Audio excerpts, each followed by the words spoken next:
Letters from Seneca to his friend Lucilius on the philosopher's seclusion. Do you bid me, you say, shun the throng and withdraw from men and be content with my own conscience? Where are the counsels of your school which order a man to die in the midst of active work? As to the course which I seem to you to be urging on you now and then, my object in shutting myself up and locking the door is to be able to help a greater number. I never spend a day in idleness. I appropriate even a night for study. I do not allow time for sleep, but yield to it when I must, and when my eyes are wearied with walking and ready to fall shut, I keep them at their task. I have withdrawn not only from men, but from affairs, especially from my own affairs.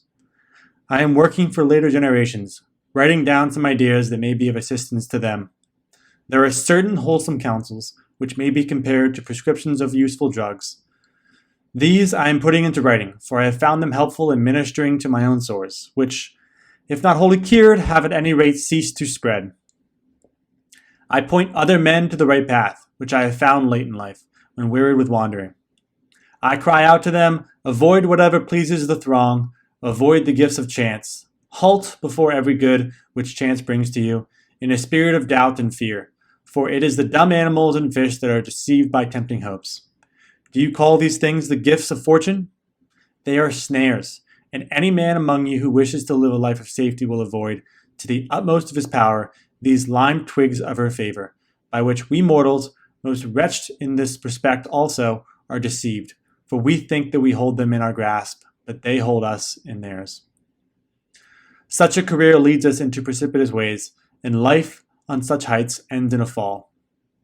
Moreover, we cannot even stand up against prosperity when she begins to drive us to leeward, nor can we go down either, with the ship at least on her course, or, once for all. Fortune does not capsize us, she plunges our bows under, and dashes us on the rocks. Hold fast then to this sound and wholesome rule of life, that you indulge the body only so far as is needful for good health. The body should be treated more rigorously, that it may not be disobedient to the mind. Eat merely to relieve your hunger, drink merely to quench your thirst, dress merely to keep out of the cold, house yourself merely as a protection against personal discomfort. It matters little whether the house be built of turf or of variously colored imported marble. Understand that a man is sheltered just as well by a thatch as by a roof of gold. Despise everything that useless toil creates as an ornament and as an object of beauty, and reflect that nothing except the soul is worthy of wonder. For to the soul, if it be great, naught is great. When I commune in such terms with myself and with future generations, do you not think that I am doing more good than when I disappear or appear as counsel in court, or stamp my seal upon a will, or lend my assistance in the Senate by word or action to a candidate? Believe me, those who seem to me busied with nothing are busy with the greater tasks.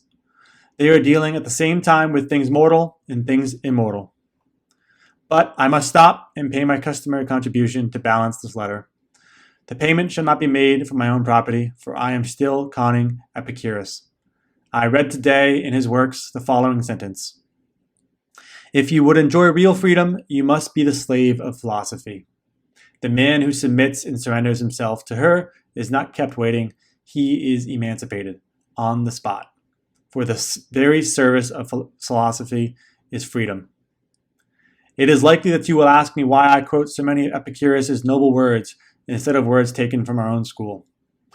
But is there any reason why you should regard them as sayings of Epicurus and not common property? How many poets give forth ideas that have been uttered or may be uttered by philosophers? I need not touch upon the tragedians and our writers of national drama, for these last are also somewhat serious and stand halfway between comedy and tragedy. What a quantity of sagacious verses lie buried in the mind. How many of Publius's lines are worthy of being spoken by buskin-clad actors, as well as by wearers of the slipper. I shall quote one verse of his which concerns philosophy, and particularly that phrase of it which we were discussing a moment ago, wherein he says that the gifts of chance are not to be regarded as part of our possessions. Still alien is whatever you have gained by coveting. I recall that you yourself expressed this idea much more happily and concisely. You said, what chance has made yours is not really yours. And the third, spoken by you still more happily, shall not be omitted. The good that could be given can be removed. I should not charge this up to the expense account because I have given it to you from your own stock. Farewell.